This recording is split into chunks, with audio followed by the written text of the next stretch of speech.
Hey, thank you. So you just, I'm sure, heard the announcement the meeting's being recorded, and we're going to move on to our first panel of the afternoon. But before we do that, we're going to be putting the chat questions on a Google sheet. And Tori Anderson from Langdon Group has identified if you want to be able to go there, that's fine. Please use the chat just like you normally would during our speakers' presentations, because that way we can it'll just be for the facilitators' use so that we can help with that. Yeah, don't worry about what I just said. Facilitators are going to have a way to follow the chat questions a little easier. Thanks. All right. Now, Tori, I'm going to ask you to put up what we're going to do just before we have our panel is we're going to have a couple of polling questions that we'd like you to answer. And we're going to get some immediate results. So when you see on your screen these polling questions, here they are right here. There's one on wildfire. You can see it's a close-ended question. There's 5 choices in addition to wildfire risk reduction, what should be a priority for investment in forest management on public lands. As we heard this morning, wildfire risk reduction is a very strong element in the infrastructure bill. So I'm going to answer my question here and submit, and that's all you do. So once you've done that, that's really good. Hey, I know, Tori, I mentioned to you that we might do the second polling question right away. Why don't we wait till after our panelists to do the second polling question? That way we don't get these polling questions confused. Great. You have, some more time. That's popped up on your screen to be able to answer that question. And as soon as we close the poll here in about a minute or two, we'll be able to show you some results, and our speakers will see those results as well. But in that minute or two, first of all, I want to thank all the speakers from this morning. I thought we had a really engaging set of presentations from Tom Schultz. Of course, I'm grateful to Senator Tester and Governor Little for their brief recorded messages that support collaboration and what we're doing. Chris French was able to fill in and do a magnificent job in describing some of the contours of what's happening in the infrastructure bill, which frankly gave me a lot of hope. I was particularly pleased to hear how the personnel and contracting staffs of the Forest Service are picking up to be able to increase capacity at a rapid rate, which has always been a significant issue. And then, of course, John Robison, thank you for moderating that panel that came on just before lunch and Terry Baker, Bill, Austin, Nav, and Aaron. You all did a great job, and we really appreciate it. All right, let's close that poll now. We got 83% participation, and we've got some slowed responses. Here's some poll results. What should we do? Wow, look at this. We've got a reducing tree mortality from insects or disease as our top priority amongst the 88 respondents. Pretty much double the tied for second are wildlife habitat improvement and upgraded rec sites. Then comes transportation systems. Protection of large trees just barely makes it onto with a 1%. So we've seen for our panelists, this tree mortality issue is pretty serious, and a lot of interest also in wildlife habitat improvement and new and improved recreation sites. So Tori, thanks for putting that poll up for us. It kind of gives us a little insight for this afternoon session. Well, let me just very briefly introduce the members of our next panel. We have the leaders of the Forest Service and BLM in Montana and Idaho. We have Regional Forester for Region 1, Leanne Martin, Regional Forester for Region 4, Mary Farnsworth.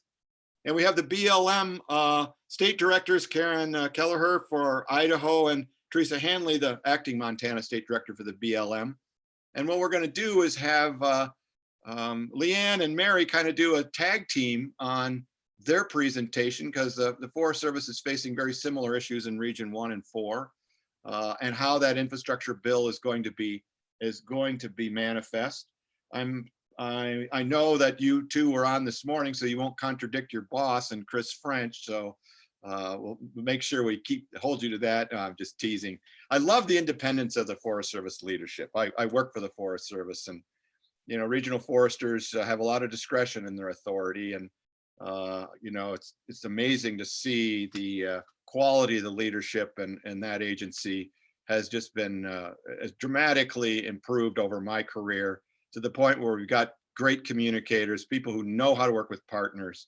And I know, since I've worked with Leanne some, that she's been an outstanding leader here for Region 1, and I'm grateful for your leadership, Leanne. So we'll have Mary and Leanne go first, and then we're going to turn it over to Karen to be able to talk a little bit, and Teresa. And we'll have in the chat box, and I encourage all of you to, in real time, put your questions in the chat box. And Leanne and Mary, after your presentations, we might direct a couple of questions towards you before we break to Teresa and Karen. And Dennis and I will try to make sure we field those chat questions well.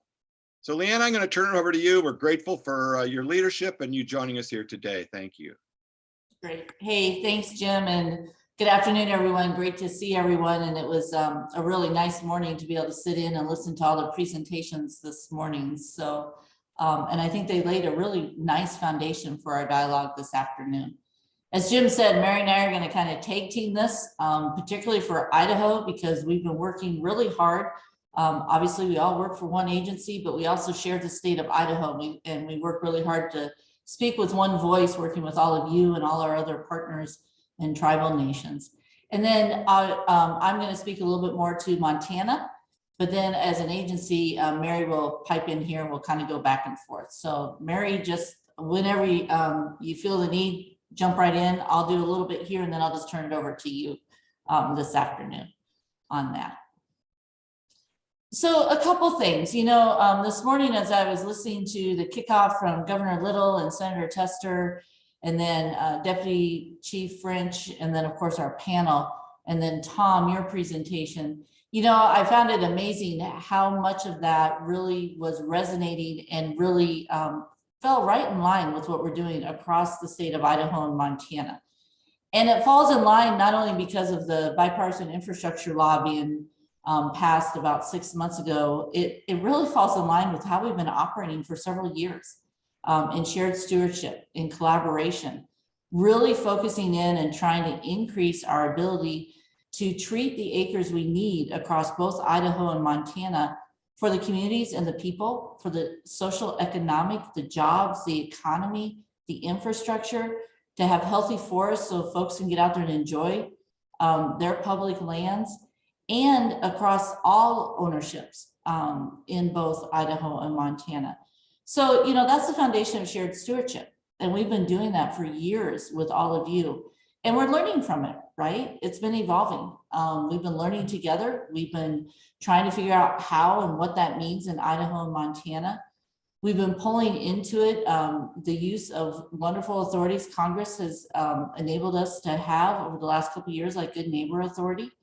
Some of the first ones were in North Idaho on the Nez Perce Clearwater and Idaho Panhandle. We had some of the ones here in Montana. And now we have Good Neighbor Authority, I think, on almost every forest in both the states and multiple ones.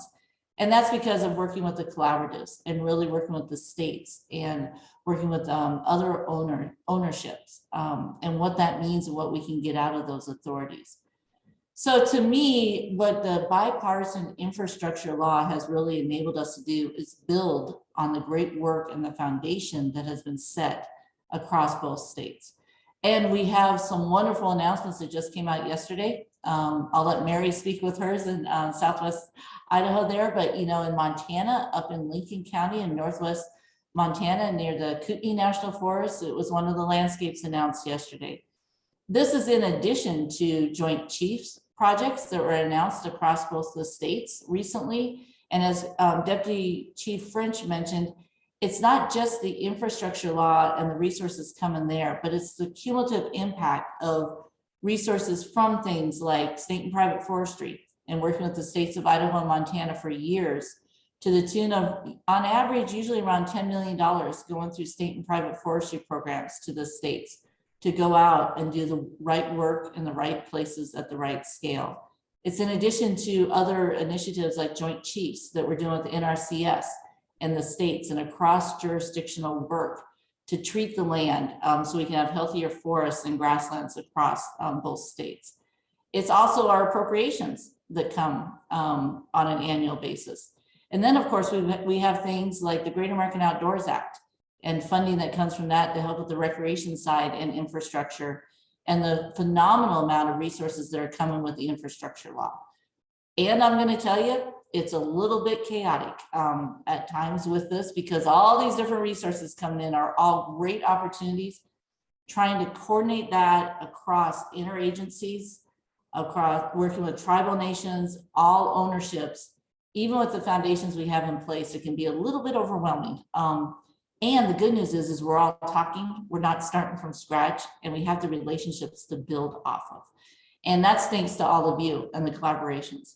IFRP and MFCN and all of your collaborative groups that are part of your umbrella organizations are vital to our success. We need your help on growing the capacity with partners. What does that look like? How can we help and work with you to grow your capacity across multiple networks and organizations while we're trying to do it? I know, as I'll just say, a federal family, because I know BLM's working on it, Fish and Wildlife Service, NRCS, you know, all our other agencies we're working with, BIA, Park Service.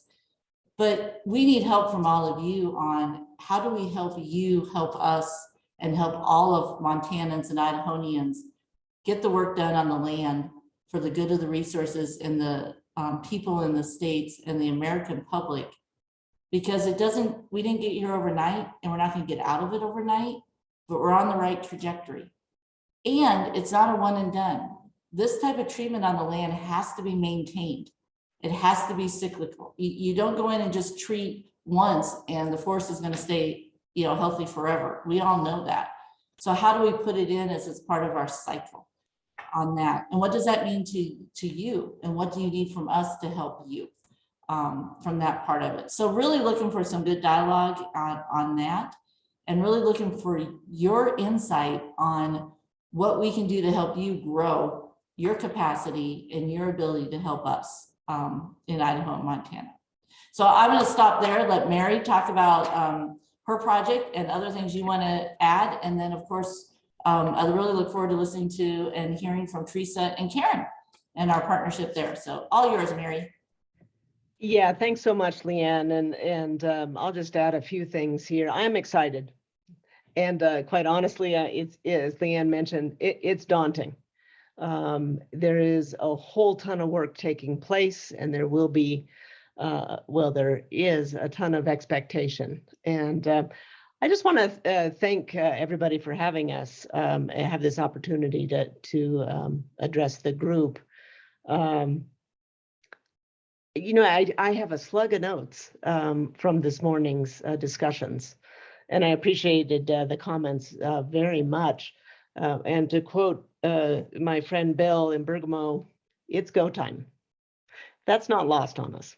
And you know, I think about that, and I've worked in Idaho for a great number of years, and folks who know me might reflect on the past history of the MORE plan, that we need to do more, and well, now is our opportunity.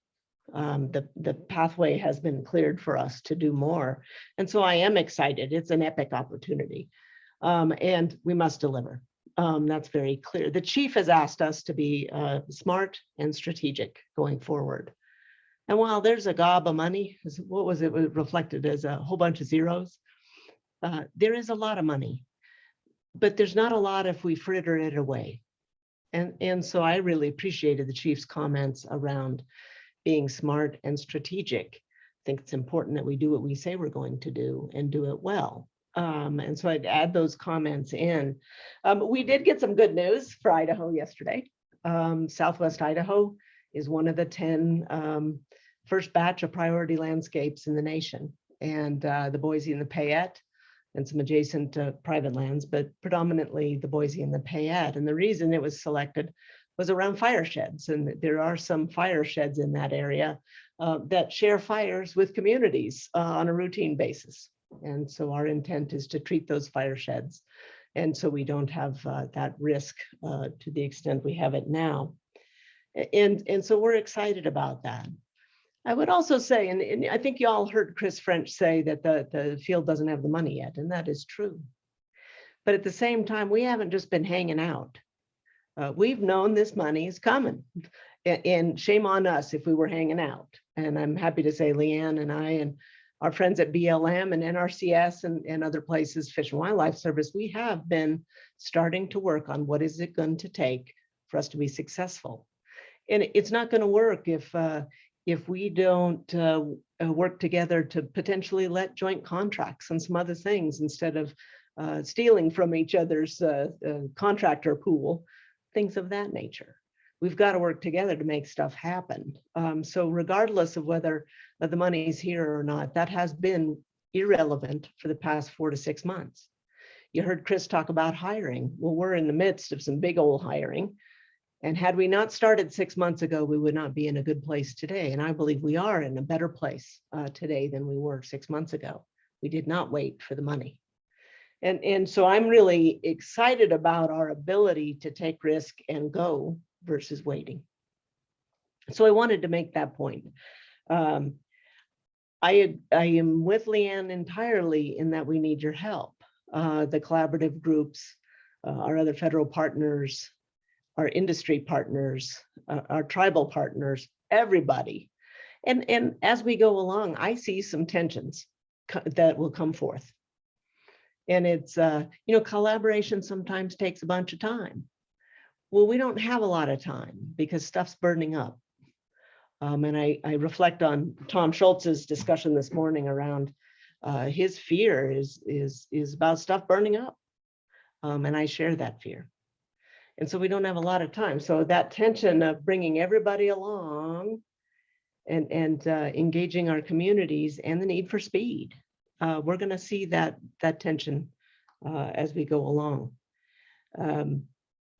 So in thinking about being smart and strategic, we're in the midst of that. I think it's important to reflect, and this is just kind of random thoughts at this point, but we can't treat everywhere. And that affects people positively in some ways, negatively in others, because historically we've gone to where people want us to go. The concepts around fire sheds, the concepts around our shared stewardship, shared priority setting is around focus and making a difference on the landscapes that have the most risk to communities. We can't treat everywhere all at the same time. So it's going to have to be an iterative process. And so I just throw that out there. And some people say, well, what about the landscape I care about? And that's another one of these tensions, because we're going to be using science and data to tell us where are the most puckery places where fire could do the most damage to communities. And so I just want to kind of out that and be real about it, because we're going to see those tensions. And do we do this? Do we do that? And we're going to see that, and we're going to have to make choices. The concept of these dollars being a down payment, it took us a long time to get here, and it's going to take us a long time to get out of here. And we could throw a lot of money at it, but it's still going to take time. And so I want us to be realistic on expectations. But I'm with Bill, is we got to go. I feel the need for speed. I feel the responsibility that is presented with this opportunity. And I'm up for making it go. And I'll end with that. Back to you, Leanne. Hey, thanks, Mary. I did see a couple questions in the chat. I don't know, Jim, if you want me to jump in on a couple of those now. Does that work? One of them was specific to on the Kootenai, and similar to what Mary just mentioned about the Southwest Idaho landscape, the Kootenai was one of the 10 landscapes, also the Kootenai complex. And I'm going to put this just in really simple terms because I know it can get into the weeds pretty quick, but basically it was one of 10 in the nation that we're going to receive some extra resources over the next couple of years to help do work on the ground around multiple communities at risk. And these were communities that were part of a fireshed. They were high priority in the state forest action plan. They're a high priority to do treatments, variety of treatments that can be prescribed burning, that's mechanical. They're around communities with social economic needs. So we're looking for, jobs in the economy, all sorts of factors tied into that, in addition to the ecological science and the fireshed data and information that Marion mentioned. So the Kootenai was also one of those. What that means for the other forests, which is one of the questions you had, Jim, across Montana or in the region, it's one of those things that I'm going to say on the surface, it's not going to mean a change for the other forests. However, and this is the however, is like Mary was just saying, one of the things that we can't do is continue to treat everything like it's a priority and have our focus spread so thin, even with us increasing our capacity and staffing and working with partners. So as a region, we're looking really hard at how do we focus our resources, working with our partners, working with tribes and others, working across jurisdictions to do the work on the land in the places when we need to. So it might mean a temporary deferral of maybe some backcountry work or some other work on forests temporarily until we can get to that. It doesn't mean that work isn't important, but those are the things that we're strategically working with our partners and across all ownerships to strategize on from that standpoint. Hey, Leanne, how about I take Peg's question about financing collaboratives a little bit with facilitation, and what do we have in mind? So thanks for the question, Peg, and it's been an issue for a gob of years. And so there is language in the infrastructure law that addresses that a bit. We're not super positive on the mechanisms yet, but that's not going to hold us up. I think we're going to have to prioritize that assistance a bit, so that we match up with priority landscapes. But I see us being able to do some help with facilitation with some of the administrative tasks. Now, that might be a contracted facilitator or something like that. It could be some training for the collaborative around self-facilitation. It could take a bunch of different forms. And so don't know. And so what I'd pose to y'all is, what does that look like to you? What help do you need? And help frame up some things that are specific to either the IFRP or individual collaboratives, that need a hand. I would guess that the Southwest Idaho landscape area and collaborative may need some assistance, given that it's now a priority, one of the 10 top priority landscapes. So I think it could look different depending on the landscapes and the work that's happening. But we need your help on that as to what that could be and what the needs are, because every collaborative is slightly different around how they handle facilitation, various administrative functions, and those sorts of things. So put it back on you guys to help us know what that looks like, because perhaps we don't know. Hey, Mary, that's a really provocative question. And we actually have a polling question that deals just with what you asked. Tori, would you be willing to put up our second polling question, and we can take a second to address that? Teresa and Karen, hope you don't mind. Here we go. How can federal land management agencies improve the relationship with collaborative groups? You can see the things that, Mary was just asking, well, what is it that you really need? And here are 5 choices. So put your most important priority. You only get one, so that you can let our Forest Service leaders and BLM leaders know, hey, what are some of the things that would be really helpful to us? I mean, this is a closed-ended question. We might not have covered some of the things that would be most useful to you. I'm sorry we didn't have that open-ended. And Tori, when you get up to 80, 90 people, why don't you just post the results? And because I'm sure not everyone's going to go at the same speed. And while we're doing that, while we're waiting for that one moment, Leanne and Mary, I do have one other question that relates to our last poll, because you just talked about, and I can't agree more, that you really need to focus, that you can't do, as you were saying, we can't treat everywhere, is what Mary just said. And Leanne, you give a very fine answer about some of the other things that are going to fall outside of the priority areas, maybe backcountry activity. But we just saw in our polling question, and I think influenced perhaps by Tom Schultz's presentation this morning about the dramatic mortality in our forests in the interior West. People are really interested in dealing with insects and disease. And once we get our poll done, maybe you could kind of think that, yeah, Tori, 71% participation. Let's see what we got in terms of our results of our poll here. Offer grant funding for collaborative groups, the operational costs, that seems to be big. And I know in our collaborative groups, we struggle to be able to pay a facilitator or rent a room or a bus for a field tour. Look at that, you guys. Do you see that, Mary and Leanne, on your screens? Yep. Well, it's not a surprise. Not a surprise, and I think that's where what Mary was saying, and Chris, Deputy Chief French, the bipartisan law has given us some additional authority. We're working on the mechanisms. That's where we're going to need some help with working with you all on those mechanisms. And I know most of you know Megan Oswald and others that will be working on this, Brant Peterson, really trying to work on how do we get that mechanism in place. Because what I don't want to do, and Jim, I'll just put it out here, I don't want Mary and I to be the ones to say, yes, this is a collaborative, no, this is not a collaborative. I mean, that's not our role on that part of it, or us to be saying, well, this one's more important than this one.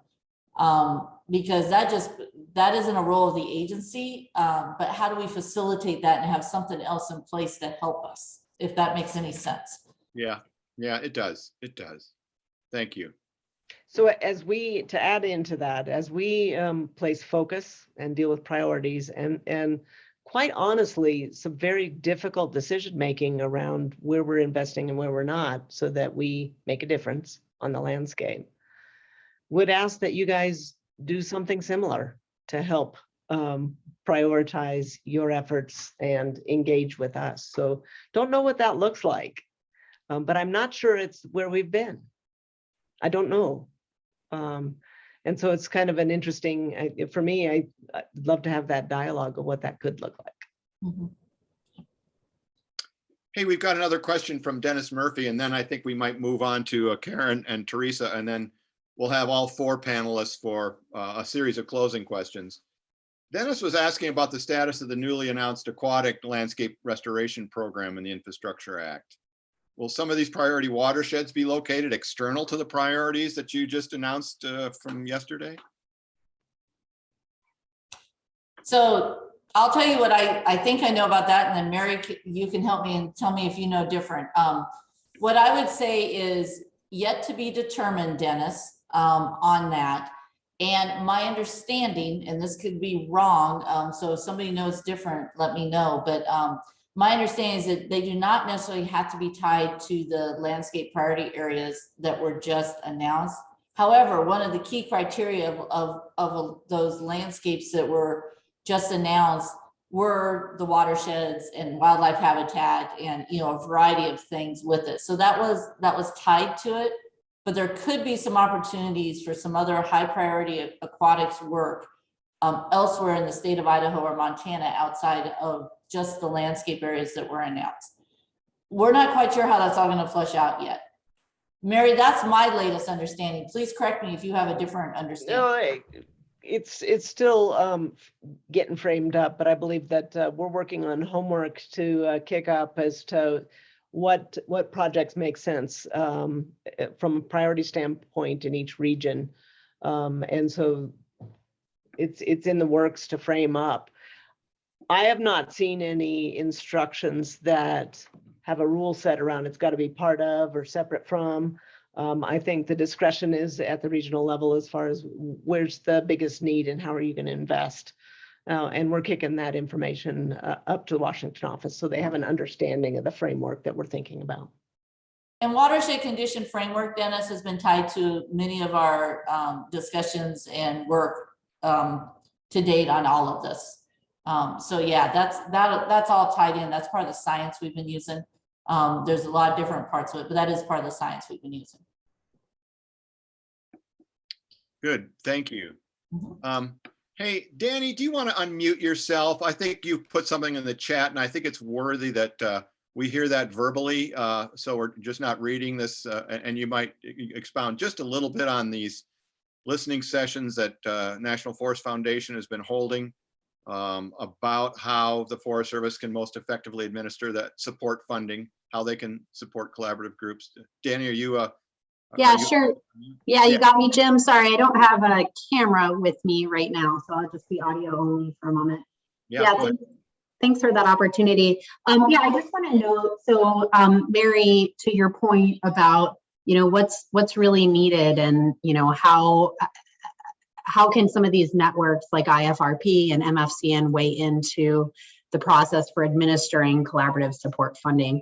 And so I just put a little comment in the chat box there. So over the last couple months, there's been a series of listening sessions.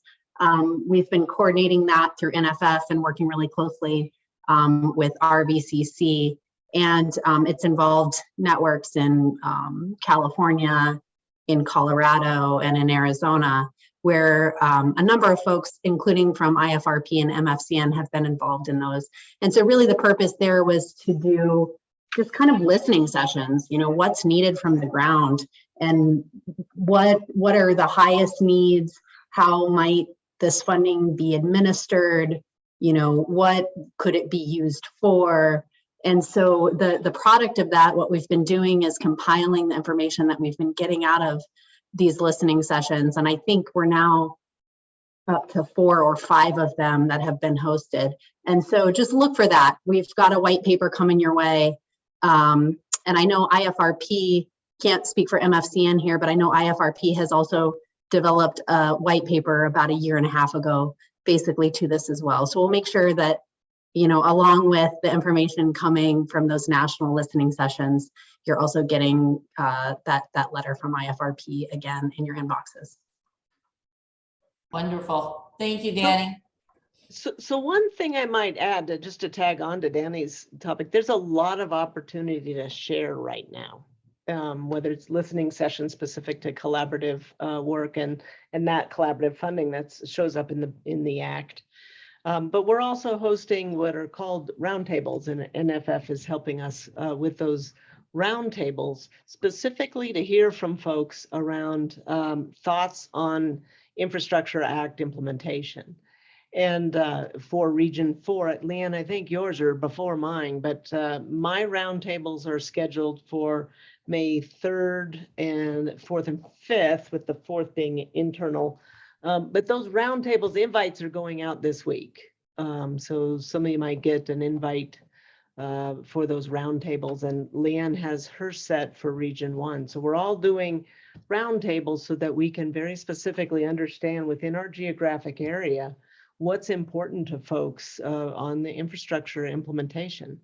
And I'm a big a proponent of working within the region and forests to make things happen locally. And so I am very interested in these roundtable discussions so that we can really narrow in on what's important within our geographic areas. So I'll throw that out. Leanne, when is yours? Yeah, thanks, Mary. For the Northern region, it's April 20th, 21st, and 22nd. So it's here in another week.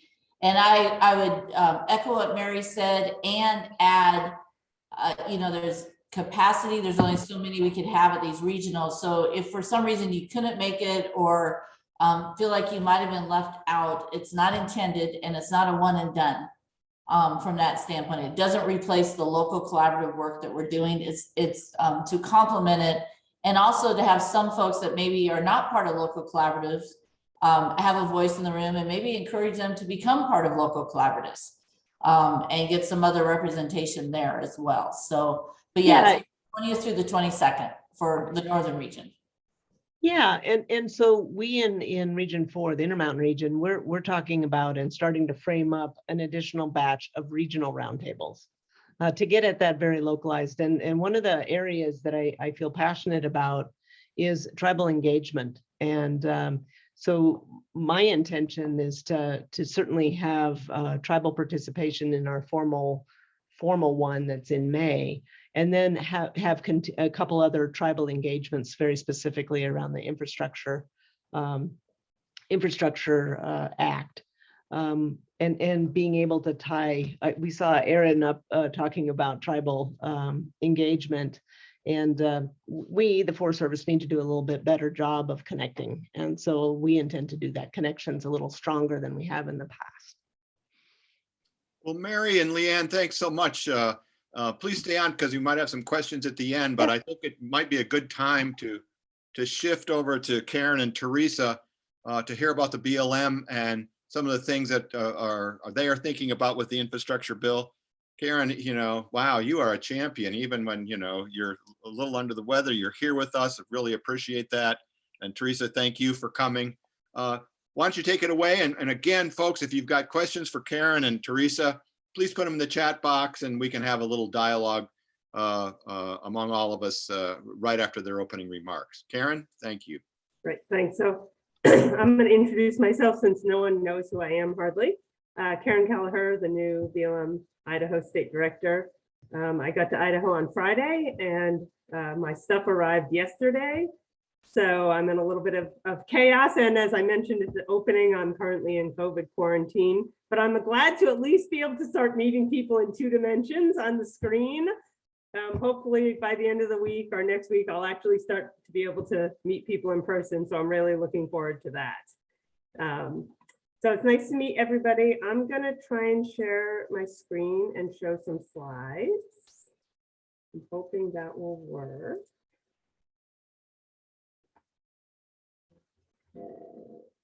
Looks good, Karen.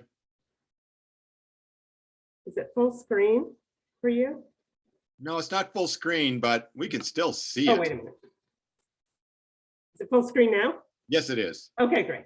Excellent. Okay, so let's see if I know how to move. Oh, yeah. Okay. Yeah, so today, Teresa and I are going to talk about obviously how we're going to spend that bipartisan infrastructure law funds. Wildfire resiliency is really our primary focus today, and we'll be talking about our ability now to really scale up a lot of the work we have been doing to a larger scale, larger landscapes, more projects, with a real emphasis on the partners that, as Leanne and Mary have been talking about. This is just a little overview of the money that's coming in to Interior. These first couple of buckets, the 120 million, 125, those are really about firefighting. Those spending on that is well underway. We've really been working hard over the last year to increase our firefighting workforce to better deal with the year-round firefighting that we're doing now versus the seasonal. We've got a lot more permanent employees. We've supplemented our equipment, a lot underway there. This 878 million on fuels management, that's mostly what we're going to be talking about today, Teresa and I, where that fuels project money is going to go. But there's also, we're real pleased about the additional funding we're going to see for post-fire restoration. That's always an issue for us. We rarely have enough funding. In a big fire year, it's hard to have enough funding to do the restoration we really need to do. So that's going to be real helpful. And then there's also restoration money in the bill. We know less about how this funding is going to be coming down to the BLM, but we do expect to do some similar work to what we're talking about with the fuels money, with a little bit more of a restoration twist. So more to come on that. Here in Idaho, where our current budget, our last year was about 14 million, so 21 million, a pretty large increase from last year to this year. About 4 million of that is one-time disaster funding in 2022, and we're targeting over 250,000 acres of treatment this year. So we did about 180 last year, about 250 this year. It's going to be a pretty big increase. What you can see on the left is an example of the kind of project we're going to be working on. This is removing dead and dying trees. And then 2023 to 26, our budget's going to bump up to 30 million annually, so double what we've had historically, and we're expecting to be able to do at least 300,000 acres a year of treatments. So a real increase in the impact we're going to be able to have on the landscape. We're pretty excited about it. Some of the challenges, of course, we've got to do NEPA on these projects. This year, all of our projects obviously already had NEPA done. Basically, we focused on the shovel-ready projects we had already in the queue, ready to go, that we could fund. So those are all moving forward. And then as you can see, the further out the project is scheduled, the less likely we are to have NEPA. So part of this money every year will be going towards getting that planning done, the planning and project planning and NEPA done. The one thing that is in the bill that I'll mention that we think will be really helpful is there is a new categorical exclusion. It's for fuel breaks up to 1,000 feet wide and treatments up to 3,000 acres. So we think that CX will be real helpful too in terms of being able to get more acres on the shelf and ready to go. So we're looking forward to using that new CX that we have access to. The other big challenge, which Leanne and Mary also mentioned, was staffing. Like I mentioned, we've made real good progress on our fire staff, but we definitely are going to need to ramp up planners, archaeologists, biologists, ecologists, contracting officers. We're starting to work on that, but we definitely have a little ways to go. And those positions will be real important as we're trying to get this work done. Most people are probably familiar with this map. The goldenrod is BLM. You can see most of it is in the southern part of the state in Idaho.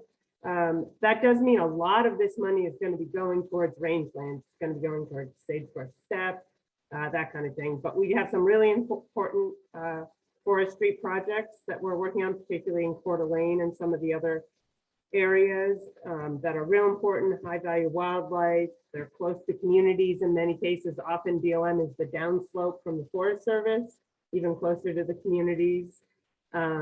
A lot of it's intermixed with state land or private land. So there's a lot of need and opportunity to do to work collaboratively and in partnerships on a lot of those parcels. So BLM manages about 12 million acres. Again, most of that is range. The forested lands are in the hundreds of thousands of acres. So a smaller percentage, but real important lands.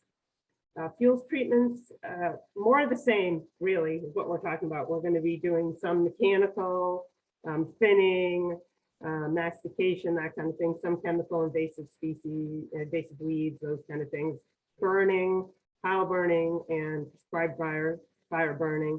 There'll be some commercial timber harvest. The bill has some limitations and requires retention of large trees, but there's some places where timber harvest is going to be a real good fit, and we're expecting to do some projects in that area as well.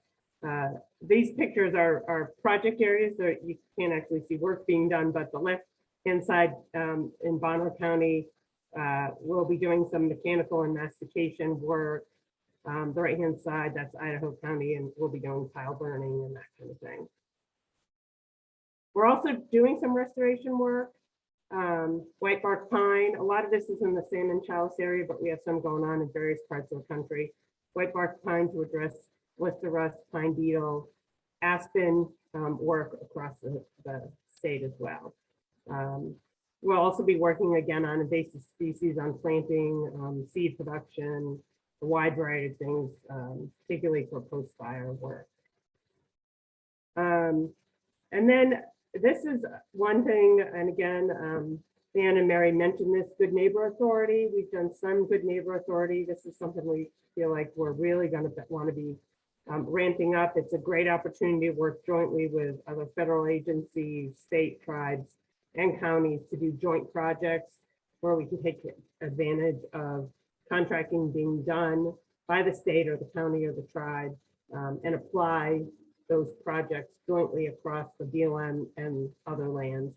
We actually have one timber sale, first time we've used GNA for timber sale, going on out of the Cottonwood Field office with Idaho Lands. treating about 350 acres. The timber sale, we're expecting to be about 5 million board feet. We're pretty excited about it to see that get going, and it is part of a bigger project. We're going to be burning on about 4,000 acres and doing other fuels reductions activities, doing some thinning, and then the income from that timber sale will be reinvested in more fuels work in the area. So this is something we're really looking to expand. We think it's a real great opportunity using good neighbor authority. Like I said, I think Forest Service has been using it a lot longer and has more experience, but it's something BLM is doing more of, and we'll definitely want to be doing more of as part of this implementing the infrastructure bill. And that's my end. And I wasn't here this morning, but I had the same theme, let's go. This happens to be, well, I was at the Final Four a week and a half ago. That's where I got COVID. This is actually from the regional finals. I'm originally from Connecticut, so this is my team. Winning, they didn't win the national championship, but they won in the regionals. So this is our successful picture of let's go, which goes along apparently with the theme from this morning. So thanks everybody, and I think that's it. And I'm going to turn it over to, can I get out? Am I out? Oh, I need to stop sharing. Sorry guys, I don't use Zoom very much. There we go, I'm back. So with that, I'll turn it over to Teresa, to add some Montana specifics, and then hopefully we still have time for questions. Yeah, thanks, Karen, and thanks everyone. Really appreciate the opportunity to participate here. And gosh, you know, some things that Leanne said, that Mary said, it completely resonated. I think there's quite a theme here, and I'll pick up where Karen left off and talk a little bit about Montana, BLM, and how we see this bipartisan infrastructure law funding playing out in our part of the world. So I didn't join, I was not able to join the conference this morning. I was actually at our BLM Montana Dakota's preseason fire meeting. And so even as we are, you know, preparing for another predictably, you know, challenging and difficult fire year, we're talking about this incredible opportunity now to really make a difference for fire resiliency. And there's just a great deal of pride for what we've already accomplished with partners, and a great deal of excitement of starting from that foundation and just really expanding that. So we're really excited about the historic investment that we have for resilient communities and ecosystems. You know, as Karen mentioned, you know, for Department of Interior, of the $1.5 billion over the coming years, $878 million approximately are going to be coming for fuels management, and that's kind of what I'll also be focusing on. She mentioned the ecosystem restoration component. That's $900 million for Department of Interior. So how much of that will coming to BLM? That's a little less certain right now than the fuels funding, but we're definitely starting to frame our priorities in that regard as well. And I guess what I would like to underscore is that rather than considering these as entirely separate funding streams that somehow don't interrelate, they completely interrelate and will dovetail our efforts. So these are efforts that'll be happening on the same landscape. They'll be complementary and frequently will be overlapping. So the original poll question about addressing tree mortality, invasives, and so forth, that's absolutely, you know, a possibility for us. So for Montana Dakotas, you know, Karen described kind of the funding that's coming in fuels this year for Idaho. For Montana Dakotas, we're proportionately, we have a smaller acreage, and our funding is commensurately a little bit smaller than that. We're going to have a bump in our funding of about $3.8 million, and that's disaster funds and as well as bill funds. That's on top of our base funding, which is combined, we're going to have about double our usual budget this year. And we've already started to increase our capacity. We actually started that last year. We've really been trying to be proactive and get ahead of this. And so we've already done some great things with bringing on support positions as well as firefighter positions as well. And so this year we're on target for accomplishing about 45,000 acres of fuels reduction, which is an increase over the last few years. We've been gradually ramping up our capacity and our accomplishments, and our goal over the next few years is to double our annual target, so that at the end of the 5 years, we will have treated approximately 250,000 acres. So what kind of acres are we, or where are these acres that we're talking about? For us here in Montana, the low and mid elevation ponderosa pine and the Doug fir forest are where we're putting a great deal of priority. That's just due to the wildfire occurrence and the proximity to private lands and values at risk. And the type of treatments we'll be doing, mechanical treatments followed up with prescribed burning, so that we can really make a difference on the fire regime condition class. And our mechanical treatments, we have the full range of options. As mentioned, we can do some commercial harvest, pre-commercial thinning, mastication, cut and pile operations. And then we would be following these treatments with some prescribed burning if appropriate for the area. So where we're deciding to put our priorities, they're designed to be strategic in nature. We are, at the outset here, I will admit we have to be a little bit opportunistic where we have shelf stock of projects. As Karen mentioned, one of our challenges is completing the environmental assessment work. But even now and into the out years, we'll be designing this to be strategic, really following the themes of the cohesive strategy of resilient landscapes, fire adapted communities, and safe and effective wildfire response. And so what we're using in Montana, the BLM has a national wildfire risk assessment, which we are utilizing. And in Montana, we also have the Montana Wildfire Risk Assessment. So our priority acres will be identified through those risk assessments, and that will be much of the basis for our funding allocations. We also have community wildfire protection plans, CWPPs, as well as our field office have risk assessments in their more localized area. And given the land ownership pattern, really I can't think of an exception. All treatments on BLM administered lands in Montana inherently involve multiple partners. And our field office staff routinely work with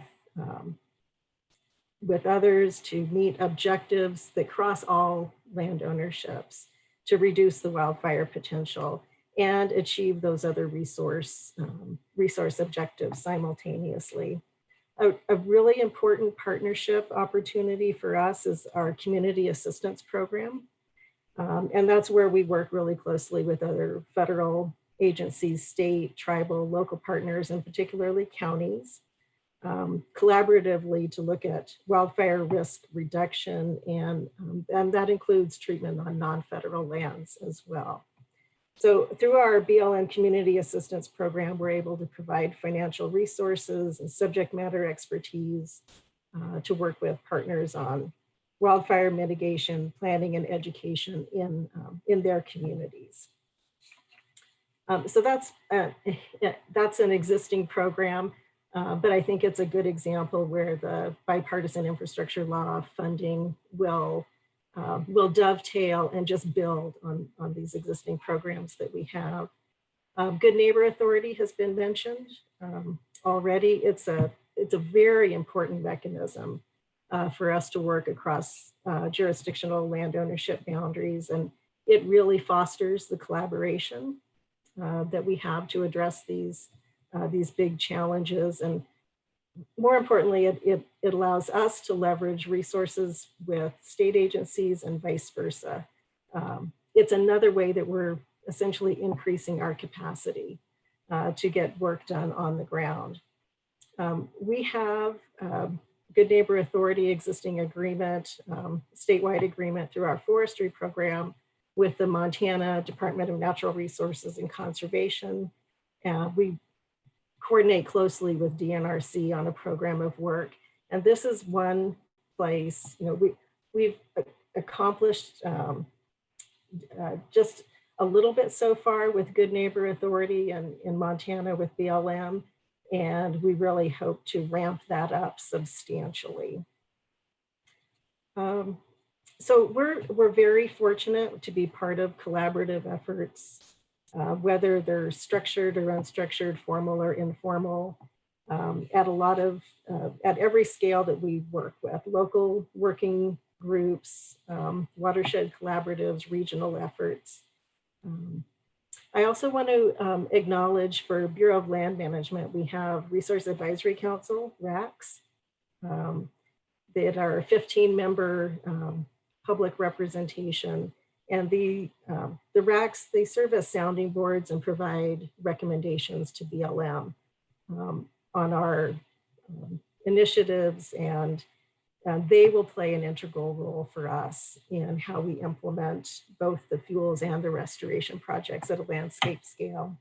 So in summary, the bill funding offers this incredible opportunity to increase the pace and scale of what we need to do to make a difference on the landscape.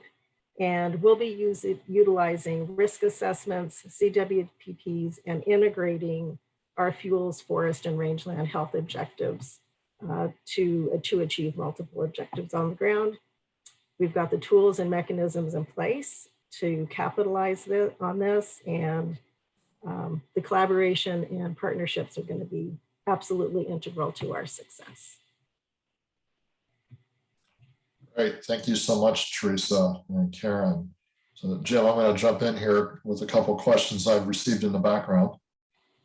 I guess the first one is, I'm really encouraged to hear, sort of described as not one or the other, but really a coordinated approach across our federal partners. And we'll hear in a little bit too, across our state partners.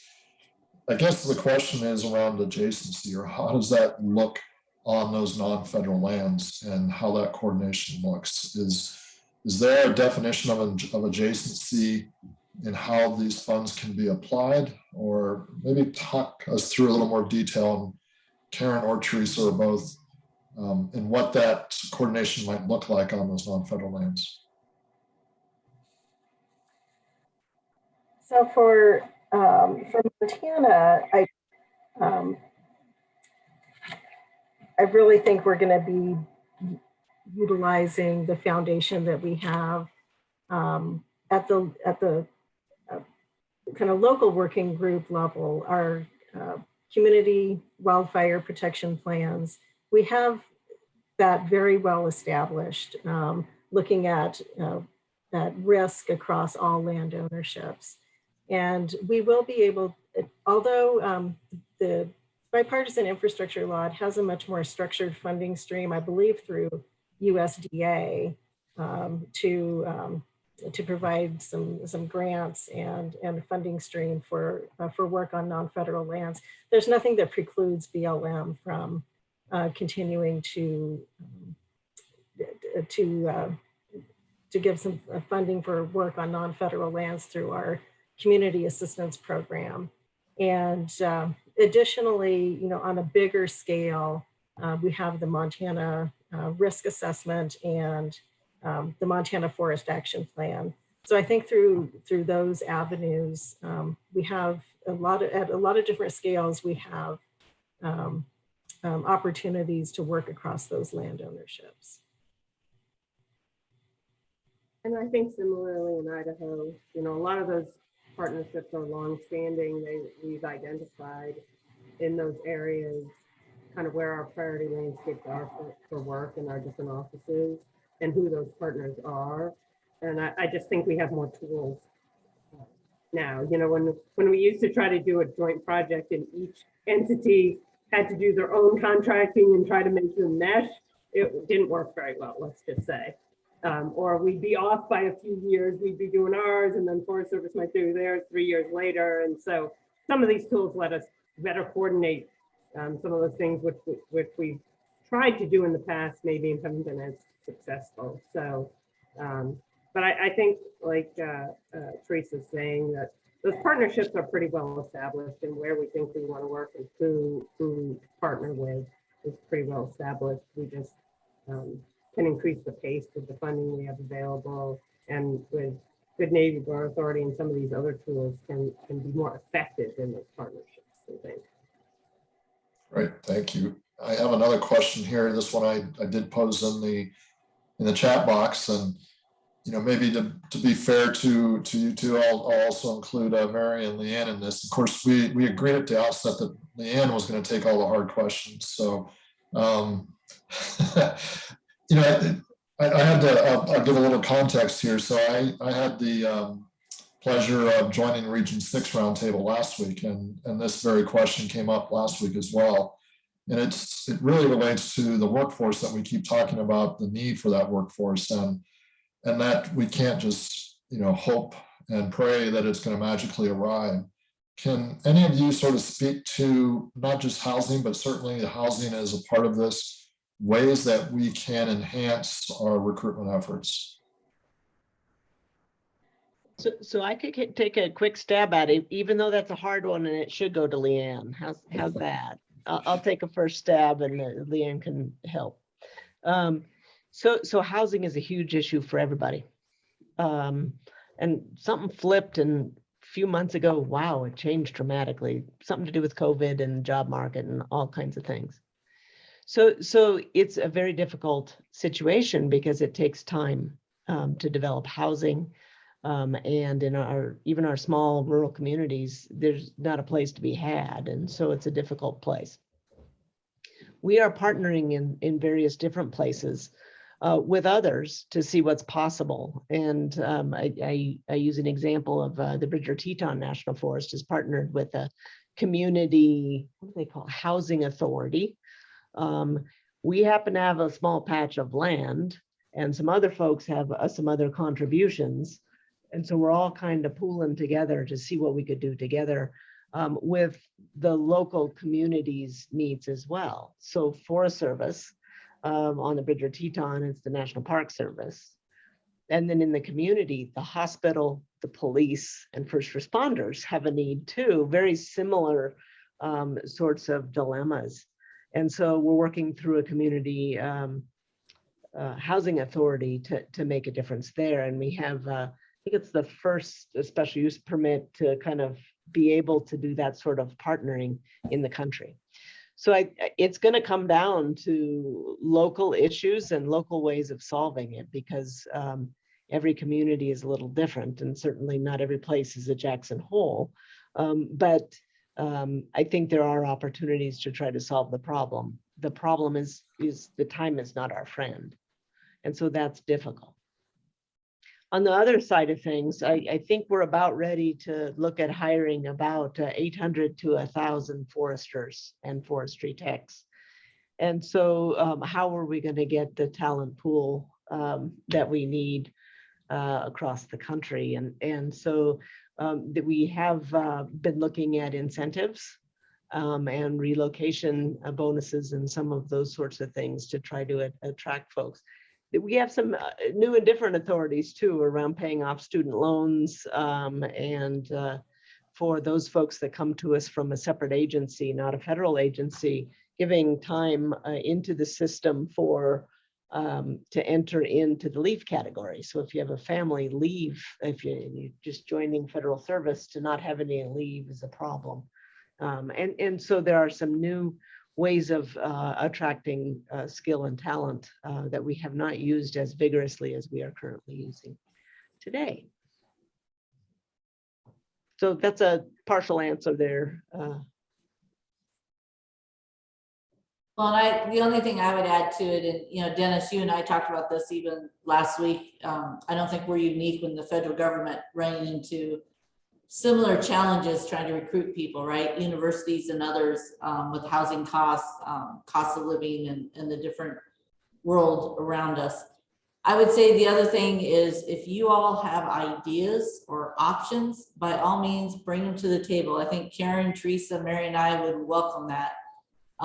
Because, you know, we're getting creative within the laws and regulations we're bound by, but boy, there's a lot of things that perhaps some of our partners can do to help out that maybe we may not be able to do as a federal government entity, but maybe there's things you guys can do that would help us meet the mutual objectives from that standpoint. So I would challenge everybody to be thinking about it, and maybe you have some ideas that's within your means.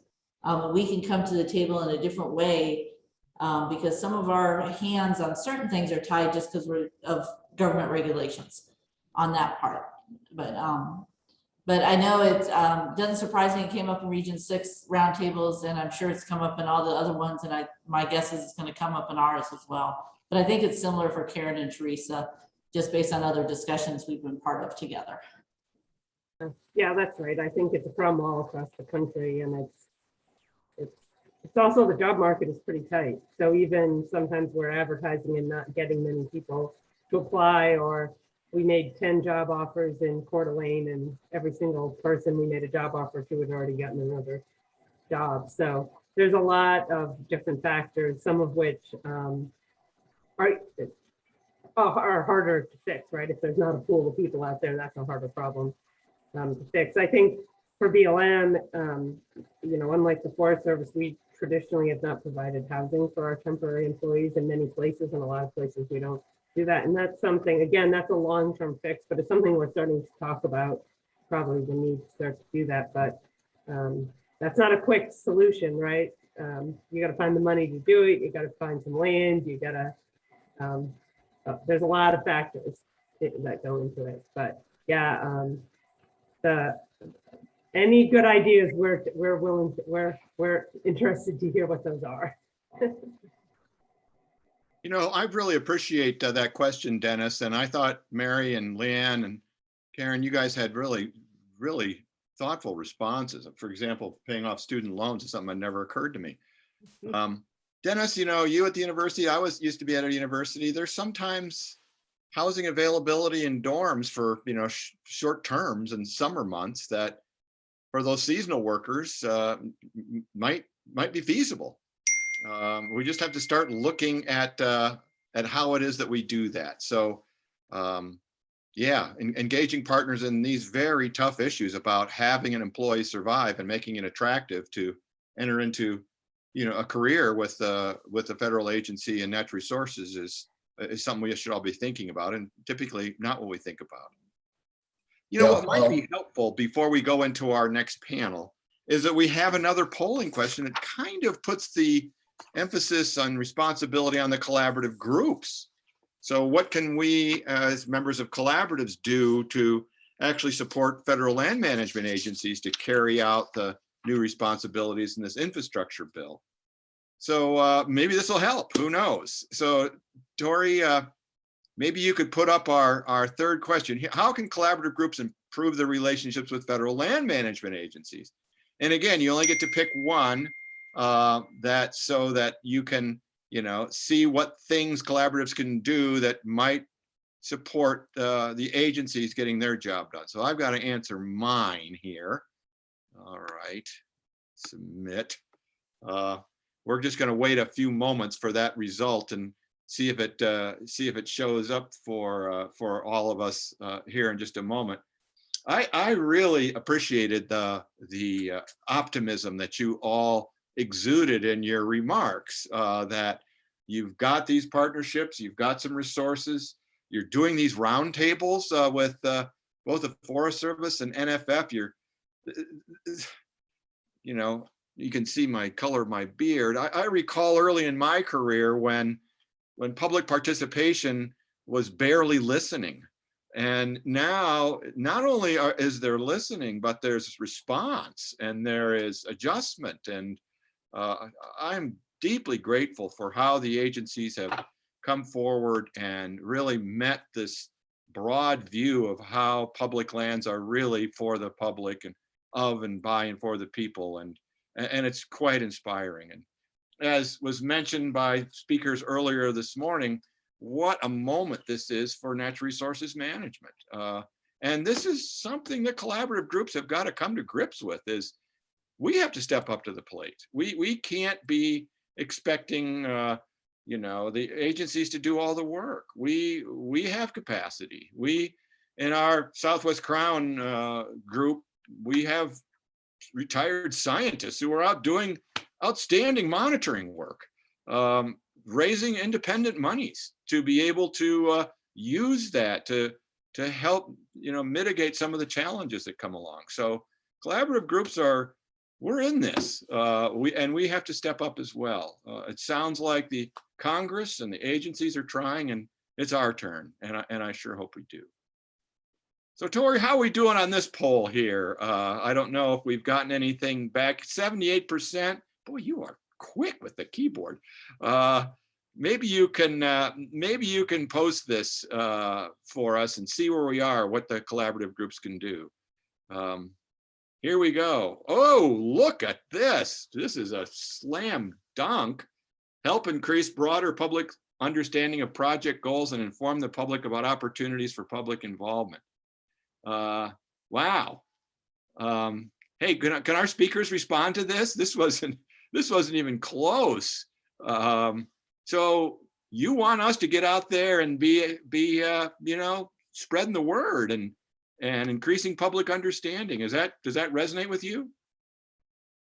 It absolutely resonates with me, because boy, we need some help with that. We oftentimes, the public we serve will listen to folks from this and not just us as federal government employees.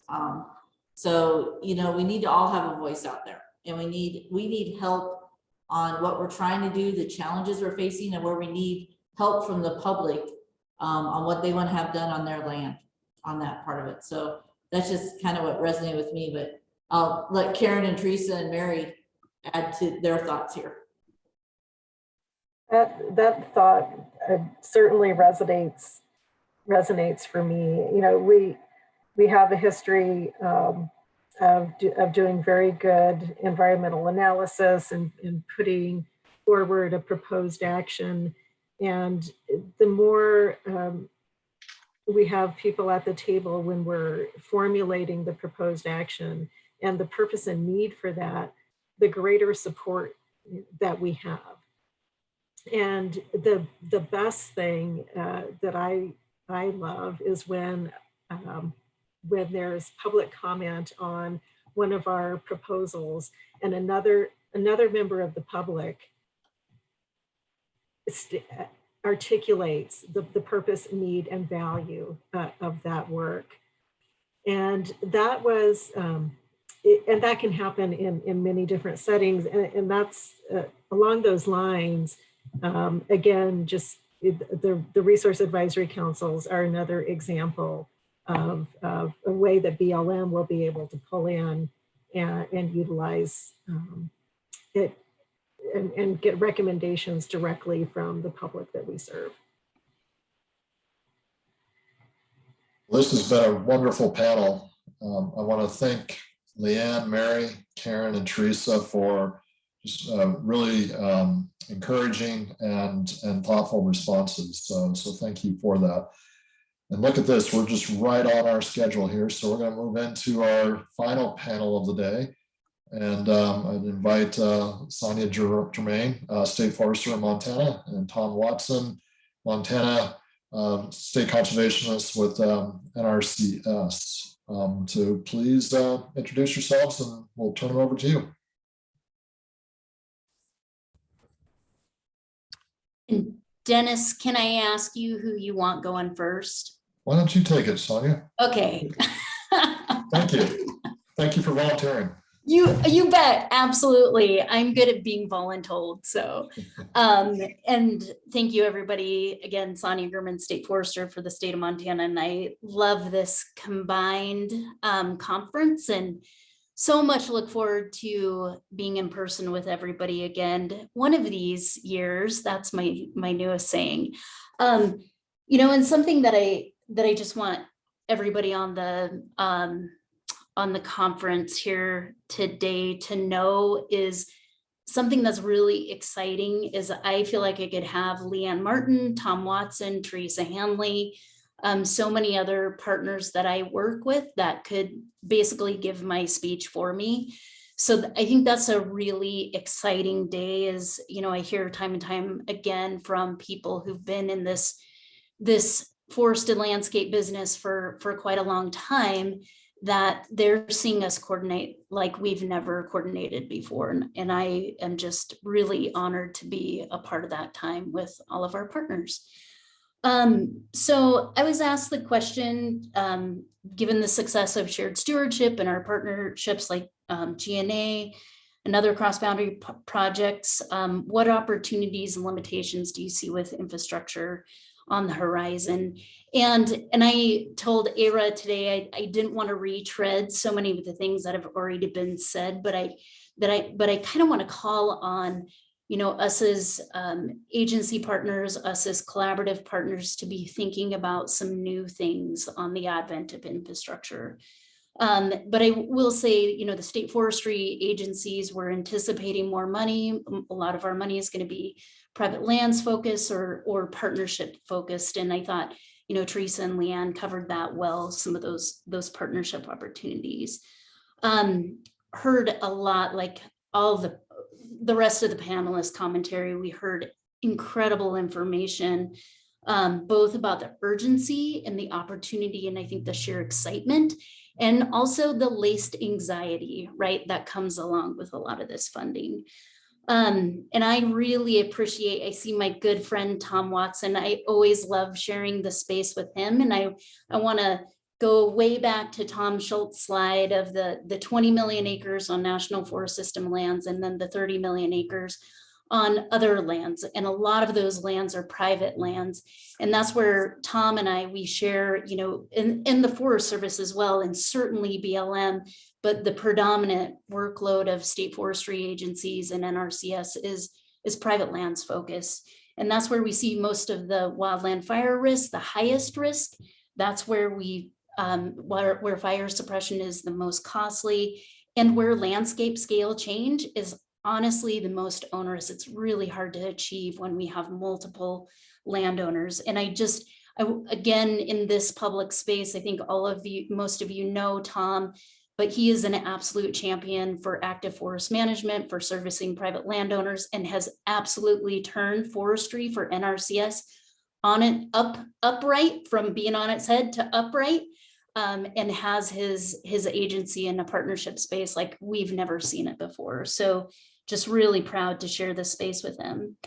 You know, a lot of time, and I see this just in the public, and not necessarily from my federal partners, but I see in the public that when they talk about infrastructure, they kind of set it within the federal setting, and that's where I really want to just bring back to the 20 million acres, the 30 million acres, and I think what that calls on us is we need to make sure that we're really clear about the framing of our discussions when it comes to infrastructure. And I love the term, not just shared stewardship, but sharing stewardship. And sharing stewardship means to me that these are issues that we all share. even if it's on National Forest System lands, private lands, public BLM public lands, these are our collective issues that are facing our collective communities when it comes to wildfire, when it comes to our enjoyment of our public lands, our industries that rely on them, the air we breathe. So I just really encourage us to think about this as a sharing space, the sharing of the risk, the responsibilities, and hopefully of the successes. And I want to say this, Teresa is still on the phone or on Zoom. I'm there, she is. I see her smiling face. Teresa, I like quoting people. And Teresa, we met the other week, and Teresa said this. She said, during this time, the public, the citizens, they're expecting us, meaning the land management agencies, to be working together and to be providing collective leadership on an organized and inclusive path going forward when it comes to infrastructure. And I do want to say that funding alone, we're really excited about this funding. We're seeing, we've been asking for resources for so long. Now resources are coming, but funding alone is not going to be the answer. And I think Bill and Bergamo, we've seen upticks, we've seen shifts, we've seen fire, various opportunities where we've been able to get more resources, but I think we need to, it's a time also for us to dig a little bit deeper and think about what else we need to be doing. And if you're going to remember one word from my very short time with you today, I want you to remember the word deliberate. And now more than ever, we need to be really deliberate about our work together and what we're trying to accomplish. And I would say it's fair for our communities and all of you here today to look at the land management agencies and ask all of us, okay, what's the plan? We need to get beyond theory. I mean, how many times have we've been, I think these thought leader spaces are really important where we can talk about the challenges, but we have to get beyond theory. We have to get very practical very quickly and create planning, coordinating, execution spaces where we are resolving our problems together. And that's what I would really lean into. And like Leanne said, thanks to what I like to call them partnership pioneers, we are working together better than we have ever been working together. We're situated perfectly. We have things like shared stewardship, forest action plans, collaborative landscapes where we're doing this work, but we're still reliant on initiative takers and innovators who see not only the opportunity, but the necessity of working together. But we don't see that everywhere across our landscapes or everywhere where we are facing the highest risk and the highest need. During the development, Tom Schultz talked about the Montana Forest Action Plan, and I share this leadership space with Teresa, Leanne and Tom. Were all committed to this cross-boundary forest action plan. But during that development, the Montana Forest Action Advisory Council was a collaborative group of people who were identifying a lot of the cross-boundary issues. And one of the things they identified was a lack of formal coordination and thus effectiveness at accomplishing work across ownership boundaries. And they called for localized cross-boundary coordination across the state. And in Montana, we're seeing so many people just organically drift towards this. I hear from Tim Love, Gordy Sanders, Steve Kimball, a lot of collaboratives within the state of Montana are more and more interested in not just being focused on federal lands, but they're thinking cross-boundary. They want to be working and engaging and know how to engage on cross-boundary issues. I know there's a lot of innovators, leaders, Chad Benson, Kurt Steele, Jen Hensick, the list goes on, Kyle Johnson, and I wonder if there's a Kyle Tackett here, but so many of these people are taking the initiative along with you and your collaborative groups to be really cross-boundary focus. But what it comes down to is right now we need some systems that bring us together and organize us. And I would say, building off of what Tom Schultz was saying, we have a lot to learn from wildfire. We've been working in interagency environment for decades, And we have systems that help us prioritize, direct our resources, and jointly share in our mutual objectives. And I'm not talking about creating more planning documents, but actually coordinating our actions. And so what are we contemplating in Montana? And this is very high level right now. So we're doing some loose modeling after wildland fire. And I want you guys to think about, think scalable, interagency, intergovernment, multi-partner coordination from counties on up. And really the objective is to create a locally driven statewide plan of action. And as partners, we need to get data. We need to get details on where are we working? Where are our highest priorities? What are we doing in those landscapes? Who is doing the work? What authorities are we using? And why are we doing the work? What additional resources do we need? And what barriers are there to keep us from doing, fulfilling expectations and doing the job at hand? Most importantly, we need to get the engagement of the local knowledge base. And that's where I think collaboratives come in really nicely with this. So what are we talking about as far as this framework? We're thinking of proposing a framework that would look something like this. It could divide the state up into local or into geographical shared stewardship zones following county lines, where we have county level plans like CWPPs or local shared stewardship activity or local shared stewardship plans that could feed up into larger geographic zones. We can have the communities identify who should be at the table for this cross-boundary coordination. What activities do we want to focus on? Identifying the priority areas. Again, what type of activity done by who, timing and sequencing, how to use these existing authorities and additional resources need to accomplish mutual objectives. And I would also say we do not currently, what we don't have right now is we don't have avenues to work on our issues. So what authorities aren't working for us? What funding isn't working for us? Mary was talking about some of the issues that we have with housing. This is where we could have local forest products industry, their engagement locally. What kind of issues are they facing? How do we resolve these issues together? We can make decisions on hiring. If the Forest Service is going to be hiring, numerous foresters, then what type of decision-making do we have for our other agencies who are going to be hiring from those same pools?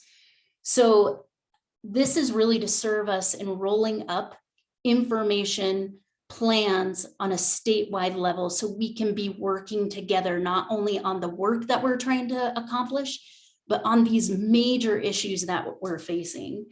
And it can make us, in the end, more competitive, more deliberate. And that's something that I heard through so many of our talks this morning was, what is our strategic plan? How are we going to be strategic with these dollars? How are we going to be well coordinated? And so just thinking about this type of framework. And I want to say this is just something that, the partners were contemplating. We're in the infancy of planning, but certainly this is something that we could see the collaboratives very much engaging with. And some important points that I just want to leave you with is this can't create more bureaucracy for us, but it has to make us more efficient. It can't disenfranchise local partnerships, but it has to reward and deliver results for local partnerships and galvanize new ones where we don't have them. It's not only an effort to prioritize our actions and execute, but it can serve as that learning network for both our successes and our challenges. And we need to be really clear on our desired outcomes together. What are we doing and why are we doing it? And we need to be comprehensive in our actions. This isn't just fuels management. This isn't just home preparedness. We need to be really comprehensive in our actions together. And again, I want to say we just need to fix things that aren't serving us. So with that, I will end and turn it over to my good friend, Tom Watson. And thank you for being here.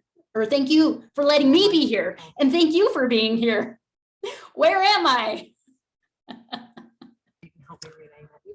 Hey, thank you so much for inviting me. And Dennis or James, I want to make sure you can hear me. I am literally pulled off on the side of the road heading into the blizzard back east. So I just want to make sure that I'm We can coming hear in you loud and fine, clear. Tom. We can hear you just Okay. fine.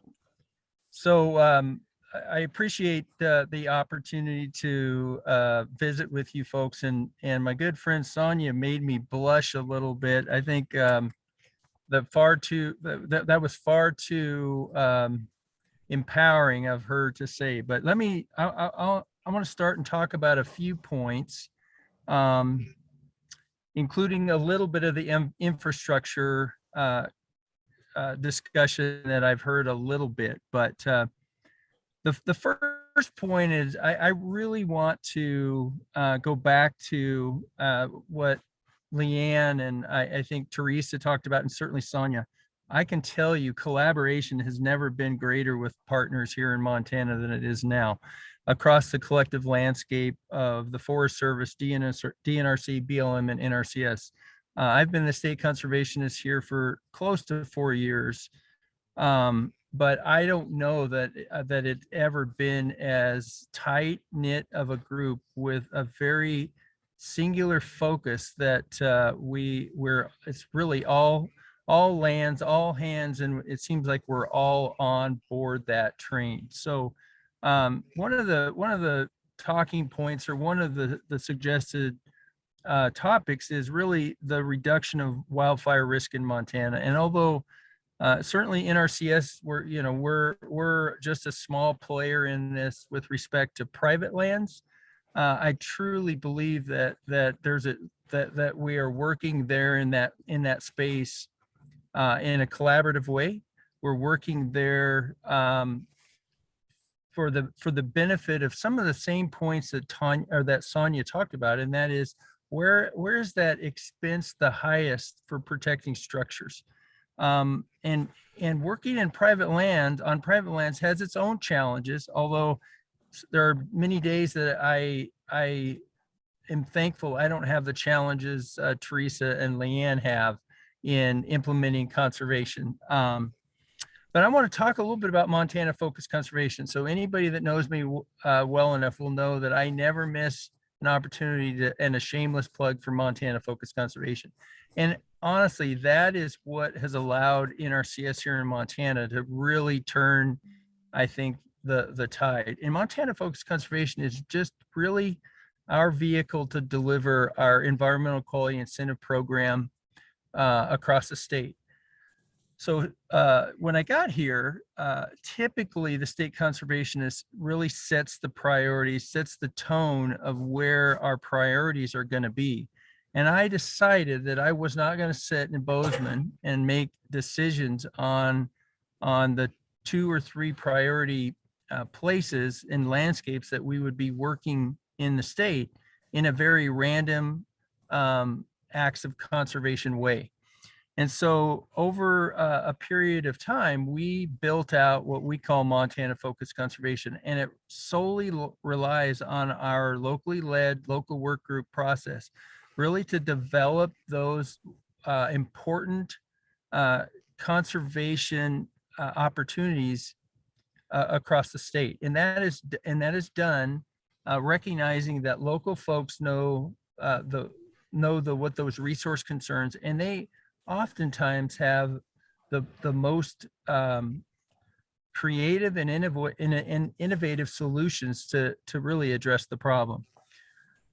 So fast forward here 4 years, here in Montana, we address those resource concerns through what we call targeted implementation plans, or TIPs.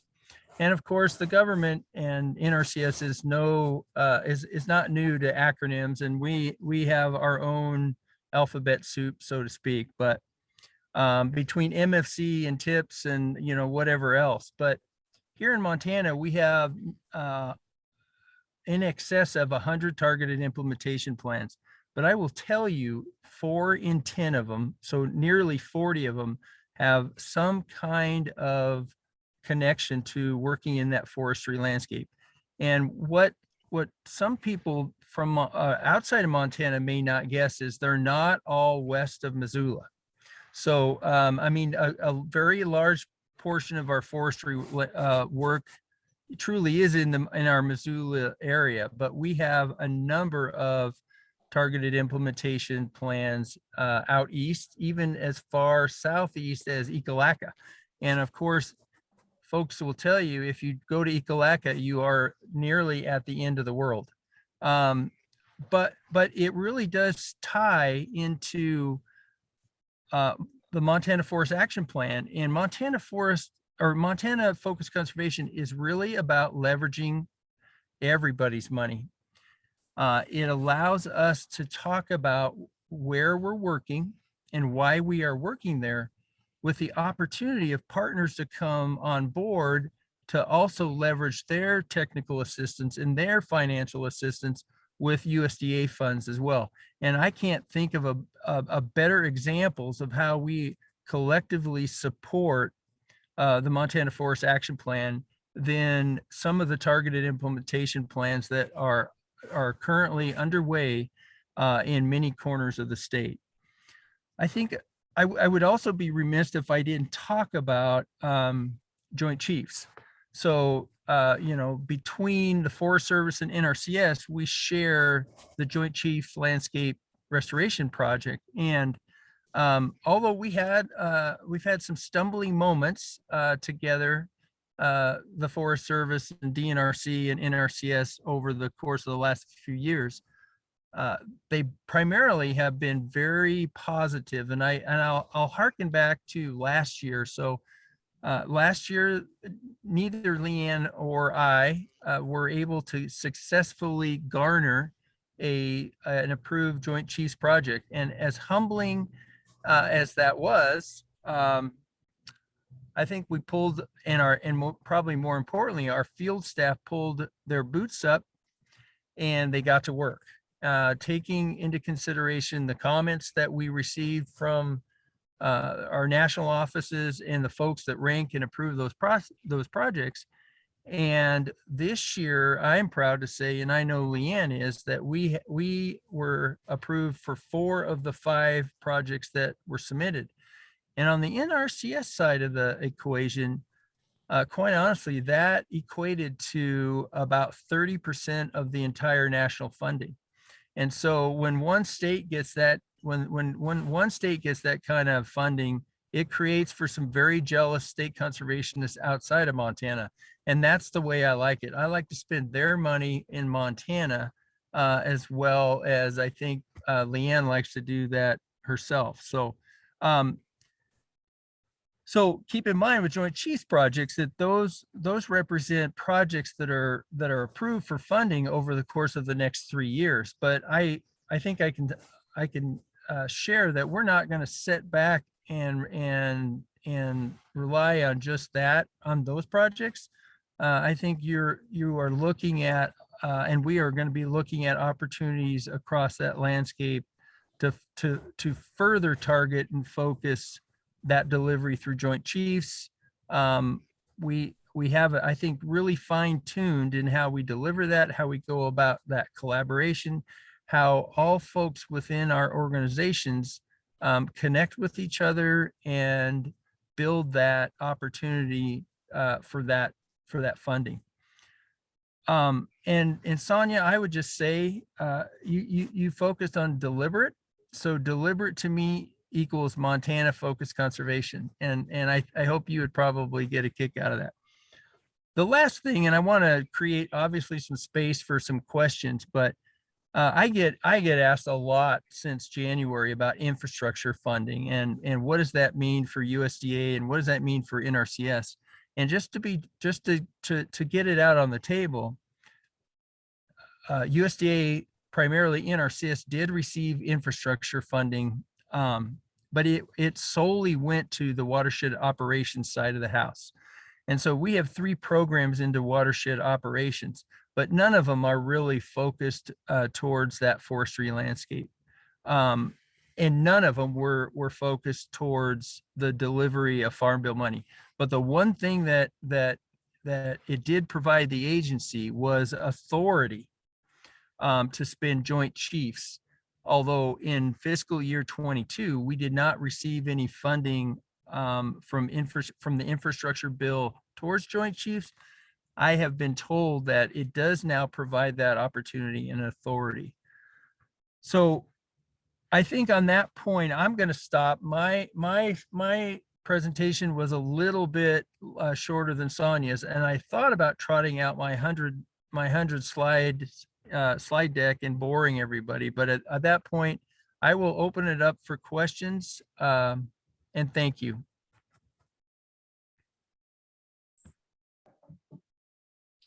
Thank you so much. Those are Tom and Sonia. Those are great comments. We really appreciate that. We have about, well, I'm really impressed. We still have 110 people on after a long day of Zoom. So thank you for that. I think this has been a very stimulating series of conversations. Any questions from the crowd for Tom or Sonia? And maybe while we're waiting for maybe one to come in, if one comes in, I'm actually going to use this period of time to transition us just a little bit to our closing. And what Jim and I'd like to do is, we have a couple folks in mind. Some of you know this, some of you don't know that you're going to be called on to sort of give us a few takeaways that, as you've heard them from the day. And you know, maybe Tom and Sonia, I'm going to start with you and just ask. I know, Tom, you haven't been able to join us for the whole day, but what's the one, maybe two takeaways that you have for the day? Well, since in full disclosure, I did not join you until about 1:45 to make sure that I could get dialed in. I had our state technical committee meeting in Missoula, but one of the, I think I could say without even listening probably to most of the day, the takeaway is really we have to continue to press. And I say that as a leader from the NRCS, but I say that also, and I think my state partners would probably already guess what I would say is we have to continue to press, one, to hold ourselves and our folks accountable up and down the line, to make sure that we are having those meaningful conversations, that we are connecting together. I think we all would agree that there is not one agency, likely one collaborative that could do it all. And I think part and parcel to that conversation is to being able to talk as we do as leaders in a space where we can talk about some of the challenges that we have, but also maybe more importantly is really to talk about the successes and celebrate some of the successes that we are seeing on the landscape. Because I would tell you here from a state or a private lands perspective, our investment in the forestry landscape is tenfold to what it was in 2015. So we were investing about $1 million a year. And in 2021, we are surpassing the 10 million mark. And so I think with that, we have to make time for that celebration as well. Thank you. Sonia. You know what? I wrote something down earlier this morning, just as I was listening to all of our esteemed panelists, and I think emphasized by by Tom and the panel, that just the wonderful, incredible women leadership in BLM and Forest Service. How about that, right? That's inspiring. That's incredibly inspiring. But I wrote something down that made me think of something Brian Farabee said, and everybody, there may be a number of people who know Brian Farabee, but he works for the Forest Service and he's heading up the Wildfire Risk Reduction Infrastructure Team, the RIT. And he's made himself incredibly accessible. And he said, and he was speaking to the district rangers, and he says, we need to think about not working with our partners, but working as a partner. And that was really inspiring. And that's also, like, I shared that with my organization, that really inspired and spoke to my organization as well. And I think what it makes me think of is we need to revisit what partnership means, what collaboration means, because I think it means something new and different now. And that we're talking a lot about what the work is, but we need to be sure that we are making room to talk about how we work together. And I think that's as important. And I loved all of the panels today because we talked about that. What does it mean to be a partner, to come as a partner?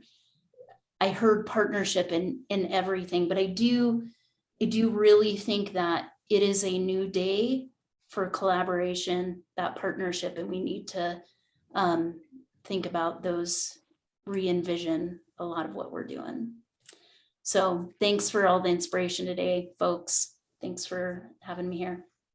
Well, Jim, I think Sonia just voluntold herself. I just voluntold her for these introductory remarks for tomorrow morning, because that's exactly where it's going to go tomorrow. So, Jim, I'm going to pass it off to you.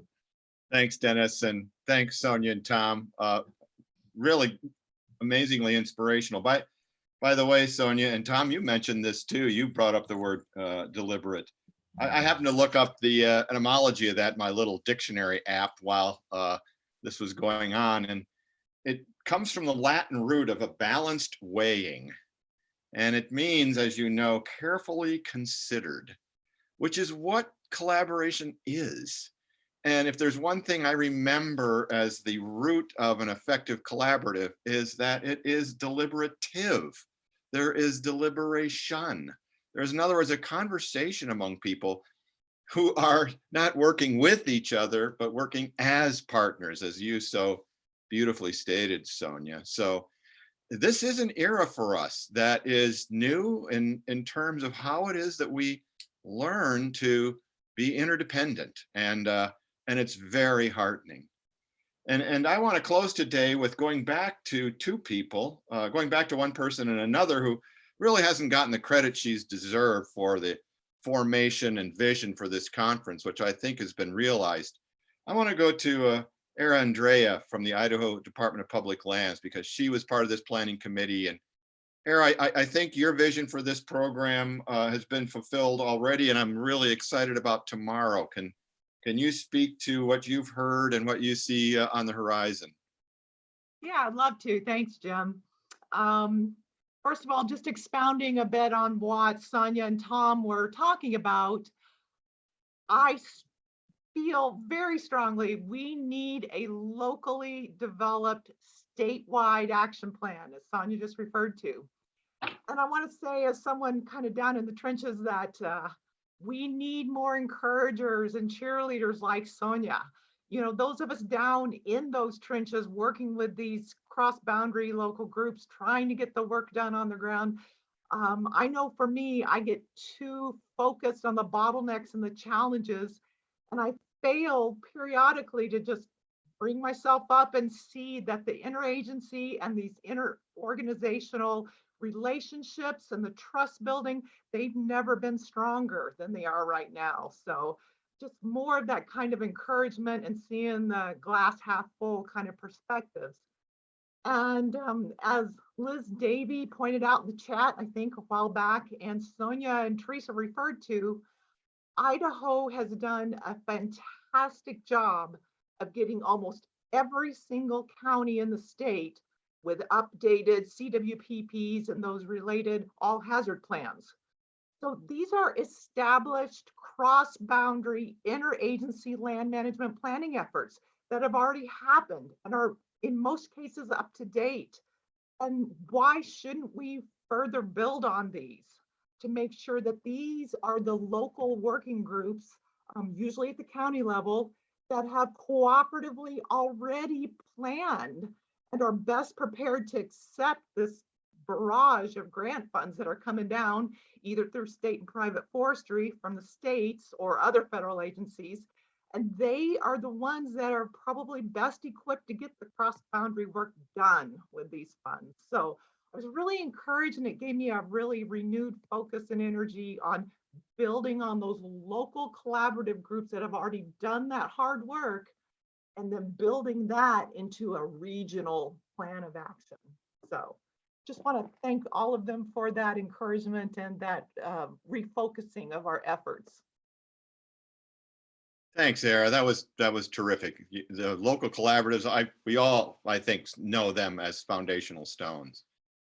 Hey, I'm going to turn one more person I'm going to have speak before we close. And I want to go back to Tom Schultz, who started us off today with some really significant information about the context in which we operate. Tom, we've heard a lot today. Has it given you some new insight as well? Yeah, Jim, thanks. I try to think about a couple of the words that kind of stood out for me throughout the day. And, you know, one, you've just talked about the word deliberate, right? Things just don't happen. You have to think through it. You think first, and then you speak, and then you act. So I think this notion of being deliberate in what we do, it leads to accountability, right? I mean, so that's a key piece. The other word was crisis. How do we recognize the crisis before us, and how do we act appropriately and act deliberately to address that crisis? I kind of got a kick out of Tom's use of the word blizzard and end of the world, right? So the end of the world for Montana is the beginning of the Dakotas, right? So it's a perspective, right? And I think when I heard some other folks talk about all of the money kind of coming in to the Forest Service, it's almost like a blizzard of money, right? And so the word blizzard to me kind of stands out for many reasons, and how we address all of that's in front of us. The word partnerships comes up a lot. And one of the words that, I appreciated Aaron's comments. It's always good to reflect on the tribal collaboration piece that we always don't do as good a job on, but he's got a great perspective and a can-do attitude. The word good neighbors. And I think about that word good neighbors, and you look at where that came from. And I've done some research on this. It's kind of ironic that the gentleman that kind of kicked off the whole Good Neighbor program back in 1980 was Jim Watt. So if you can remember back to Secretary of Interior Watt under Reagan, that was a program that he put in place dealing with the states. His first action when he came in as Secretary of Interior was to write a letter to each governor of the states, asking them what he could do to support them and their efforts in managing federal land. So it's amazing to me, kind of these words that kind of come out. One that really jumped out was "let's go." Several folks use the word "let's go." I think Karen had this referring to UConn and women's basketball, but the notion is, we've had a lot of talking about things. It really is time for action. We have to go. We have to get things done. What jumps out for me also is, don't forget about our logging and hauling contractors. I don't know that we have any logging and hauling contractors on this conference. I know we're in breakup, so there's an opportunity, but those are the folks day in and day out that enable this work to be done. Without their trucks, without them getting up at midnight to be out there to get loaded at 3 a.m, without their equipment, without their investments, this doesn't happen. So I don't want to forget about the role that they play. And the other thing too is, since we talk about collaboratives, one of the questions that was on our survey was, what role could the Forest Service play? And it was almost unanimous about more funding. And there was a provision in the Farm Bill but in the IJA funding that allowed for some funding for collaboratives. And I think Lan had a good comment that she doesn't want to be put in the position of picking winners and losers. So what kind of framework can we put together to assist the Forest Service, and maybe how to allocate that, whether it's a National Forest Foundation or wherever that might be, but is there an entity that can stand up and help allocate those funds across the state? I know DNRC does that. They have a program where they don't have the kind of money we're talking about in IJA funding, but they do allocate funding for local collaboratives and through the county commissioners. And finally, my question, and maybe the challenges I would ask everybody, is what can we do differently? Doing more of the same isn't going to get us where we need to go. And to me, and that's the focus probably for tomorrow, is what can the collaboratives do differently to help influence and change things for good, right?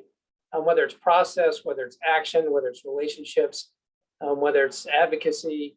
I still think we need to do a better job of communication. We talk a lot about partnerships and relationships. I don't care if it's your personal life or whatever, but the thing that we tend to struggle with, at least I do, is communication. And so how do we continue to work on our communications to hone our message and build people up so that they feel comfortable advocating on behalf of the group or themselves or agencies? So I guess that's what I would leave us with. What can we do differently? And let's go. Tom, thanks so much. Wow, it's kind of like you made the perfect segue for tomorrow's session, because our first panel is about the effectiveness of collaborative groups and what we can do to make them better.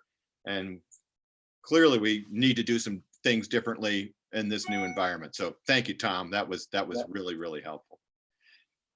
Hey, well, we've come to close of the first day. I'm thrilled that you all were able to hang with us and learn so much from our speakers. Thank you again to Tom, Sonia, Tom, all the great speakers today. This has been a learning thing. I've got a lot of notes, just like someone else had mentioned.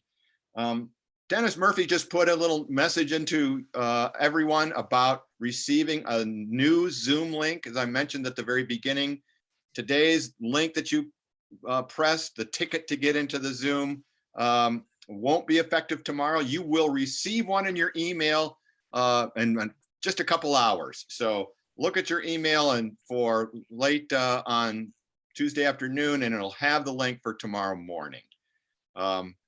Thanks again, everyone. We'll see you tomorrow at 9 o'clock Mountain Time, 8 o'clock Pacific Time. We've got some tremendous speakers, really a good case study program of in the Bonners Ferry Ranger District.